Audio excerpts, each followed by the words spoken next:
Много хора обичат да размишляват над великите загадки и мистерии на нашата цивилизация, но единственото, което им се получава, е да ги обвиват в още по-голяма мистерия. Шифри, загадки и кодирани послания предизвикват интерес.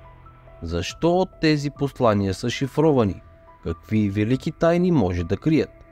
Днес ще се опитаме да дадем отговор на този важен въпрос.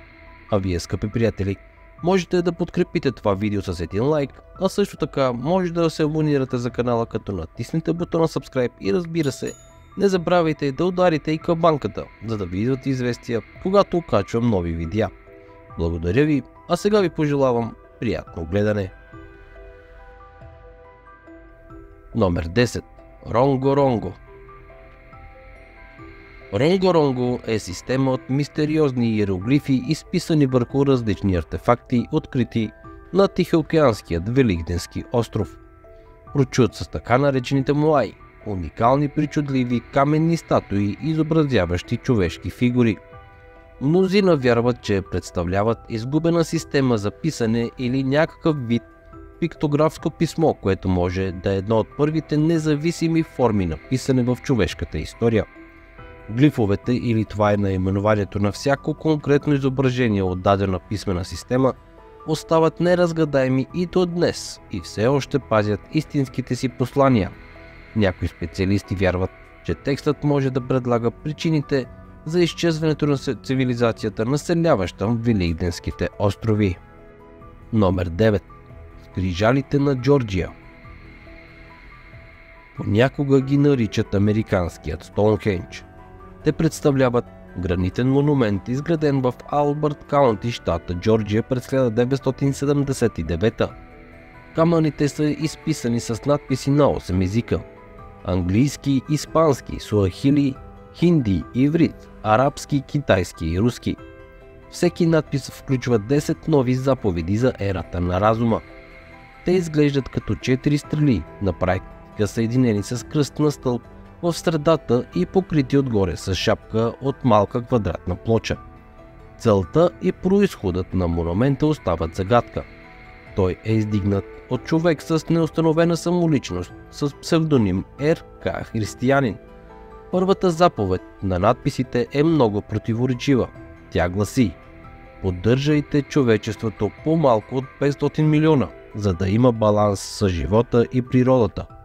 Според някои привърженици на конспирацията, надписите са създадени от тайното общество на Луцифер, което призовава към нов световен ред. Номер 8. Зодиакални писма. Зодиакалните писма са серия от 4 кодирани писма, които, както се предполага, са били написани от прочутия Зодиак, сериен убиец, който тормозил жителите на Сан Франциско през втората половина на 60-те и началото на 70-те години на миналия век.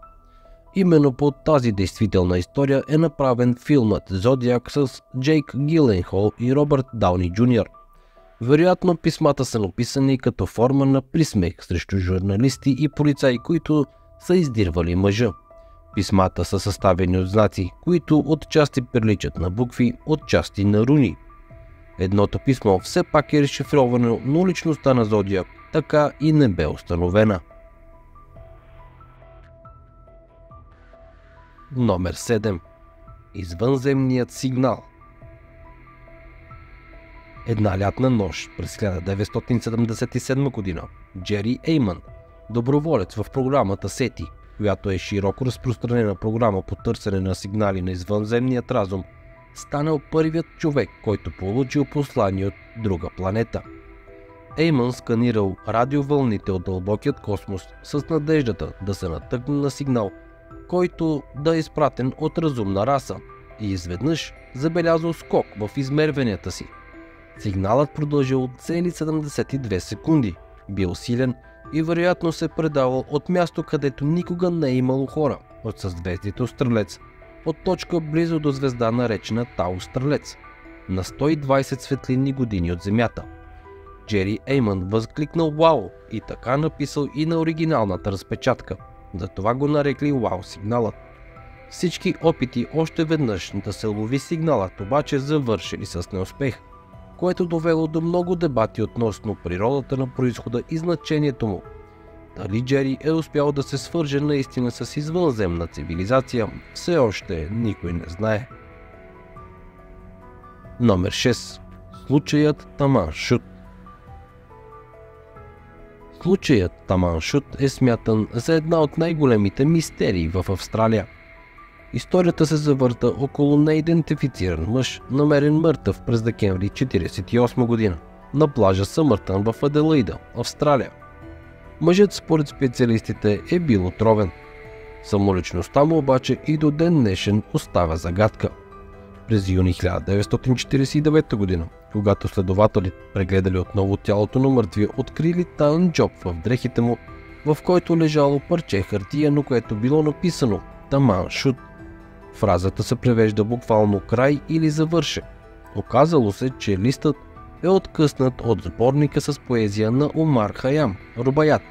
Това е сборник с около 1400 рубаи, които са философска тема и имат висока литературна стойност.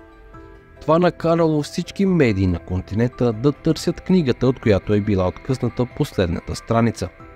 Търсенето било успешно. Открили един човек, който притежавал копие от рядкото издание на Рубаят в превод от Едуард Фицджералд, което мъжът обяснил, че е намерил на задната седалка на колата си в нощта, преди да открият тялото на непознатият мъж. На задната корица с молив било написано небрежно и криптирано съобщение.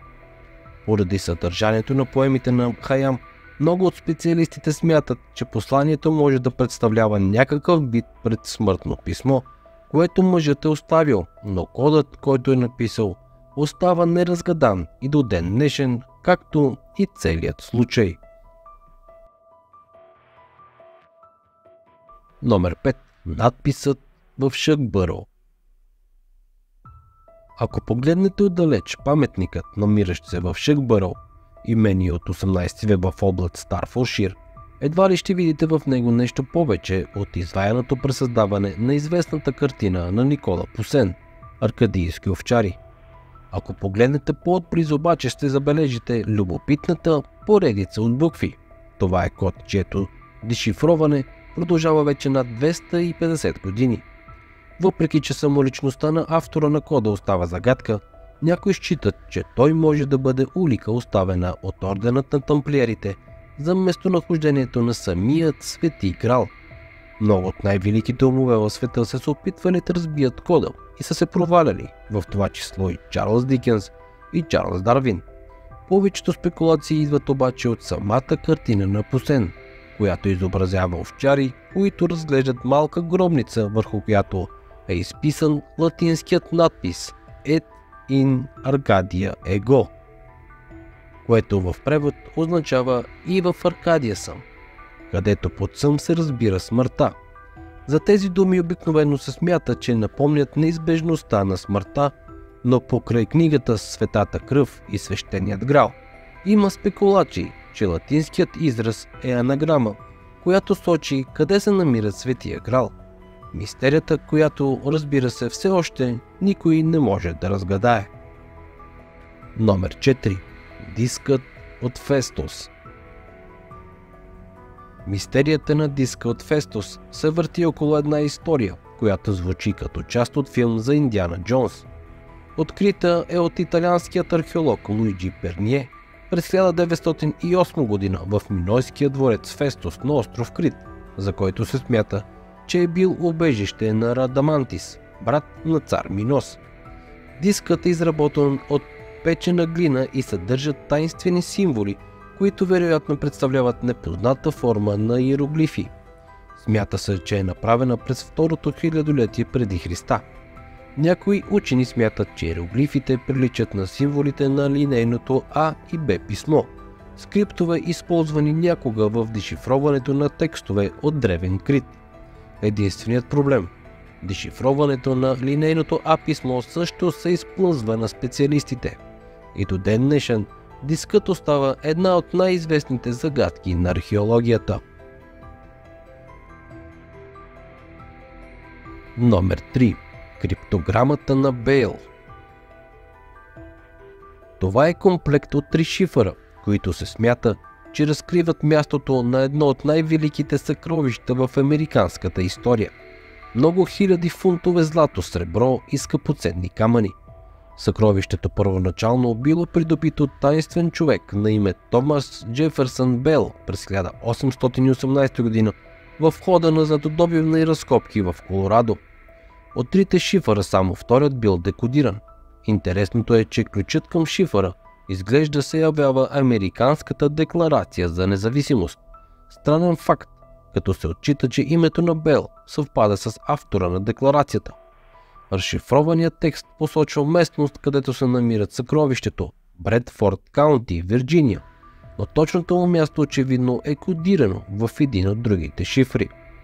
Днес търсачите на съкровища старателно претърсват, по-често нелегално, хълмовете на Бредфорд Каунти в търсене на това несметно богатство.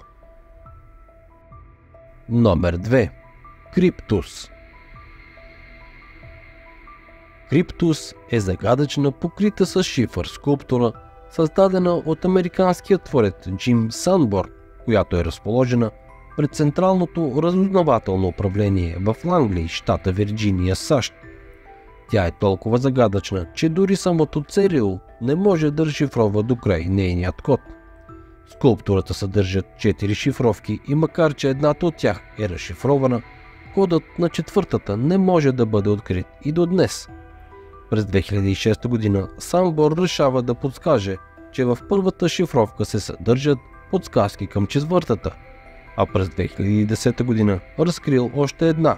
Символите 6469 NI PV TT в четвъртата част означават Берлин. Какво означават следващите символи, обаче до ден днешен остават загадка. Номер 1. Ръкописът на Войнич. Наречен в чест на полско-американския търговец на антикварни книги Уилфред Войнич, който го придобил през 1912 година. Ръкописът на Войнич е детайлна книга, доста дебела за времето си, 214 страници, написана на абсолютно неизвестен език. Независимо, че ботаник и IT специалист стигнали до заключението, че ръкописът съдържа описание на флората и фауната и е написан на един от езиците на ацтеките, този език не е разгадан и до днес. Страниците на ръкописа са изпъстрени с цветни рисунки и странни диаграми, изображения на невероятни събития, както и растения, които не приличат на нито едно от известните ни видове. Това само добавя интрига към документа, който е невъзможно да се разшифрова. Авторът на манускрипта също е неизвестен, но радиовъглеродният анализ, както и някои експертизи са показали, че страниците му са произведени някъде между 1404 и 1438 година. Ръкописът е наречен с право най-загадъчният в света. И така, това бяха някои от неразгаданите и до днес мистерии на нашата цивилизация, скъпи приятели. Ако ви е харесало видеото, ще се радвам на един лайк и един коментар под това видео. Също така, не забравяйте да се абонирате за канала, като натиснете бутона Subscribe и ударите камбанката, за да ви идват известия, когато качвам нови видеа. Благодаря ви, че отново бяхте с мен. Довиждане и до нови срещи!